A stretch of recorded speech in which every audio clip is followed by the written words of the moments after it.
հաստատուն պետք է լինես հատկապես վարդապետության մեջ, այսինքն ճշմարիտ հավատքի կյանք ինչպես պիտի ապրես, հաստատուն պիտի մնաս։ Այսինքն հիշում եք Պետրոս Արաքյալը, օրինակ, երբ որ Պողոս Արաքյալը գաղատացնի նամակի մեջ ասում է, երբ որ Պետրոսը, երբ որ հրեական միջայց մարդ չկար, հեթանոսները ուտում էր, երբ որ եկան, հրաժարվեց հեթանոս, մեզ նրան հանդիպեց, ասի ինչու ես կեղծավորություն անում։ Այսինքն սա այն է, որ դու քո հավատքը, երբ որ դու հավատում ես, այս հավատքի կրողն ես,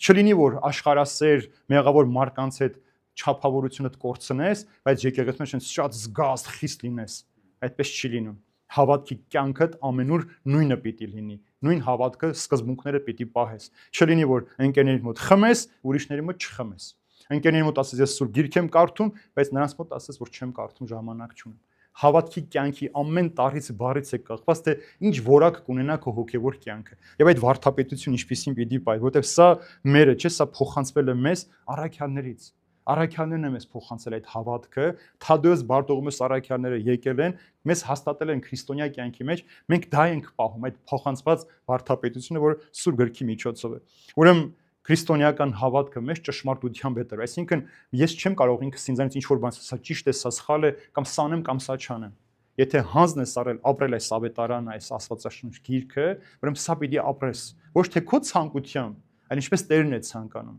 Ոչ թե ինչպեսի քրիստոնյա ես դու ուզում լինել, այլ ինչպեսին Տերն է ուզում, որ դու լինես։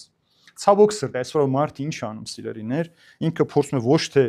ինքը հարմարվեր քրիստոնեական հավատքին, այլ քրիստոնեական հավատքն է ուզում հարմարեցնել իր կենցաղին։ Ուզում է այնպիսի կենցաղ, որ համ քրիստոնեությանը չխանգարի, համ էլ մի քիչ ազատ լինի, համ էլ մեղքեր կարողանա գործել։ Տեսեք։ Հիմա երբ որ ասում ես պահք, շատերն ասում են, այդ ցավը տանեմ 21-րդ դարում ինչ պահք։ 21-րդ դարում ինչ Աստվածաշունչ կարդալ, ինչ աղոթել, ինչ ծնկի իջնել։ Իրենց համար հավատքը կաս, շնորհակալ ենք։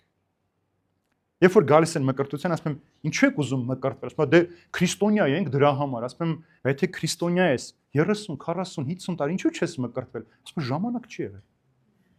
Ասում եմ, բա հիմա ինչ ես եկել։ Որովհետև երեխեդ բանակ պիտի գնա, որովհետև տանը խնդիր ունես, հիվանդություն ունես, եկել ես ասես ինչ կարաս ինձ համար արա։ Եթե դու քեզ քրիստոնյա ես համարում, ինչու չես մկրտվել։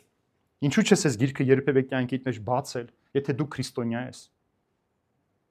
Ուրեմն սա է խնդիրը մեր կյանքի մեջ, որ մենք փորձում ենք հարմարեցնել եւ նաև պետք է մի կարևոր բան ասել, որ քրիստոնեական այս հավատքը վարդապետությունը մեր իմ սեփականությունը չէ, սա Քրիստոսինն է։ Ես չեմ կարող իմ սեփականության նախաձեռնությամբ պատարակեստակից կրճատել, այնտեղ ավելացնել, ոնց որ կա փոխանցված, դա Աստծունն է, դու պիտի փոխանցես իրեն։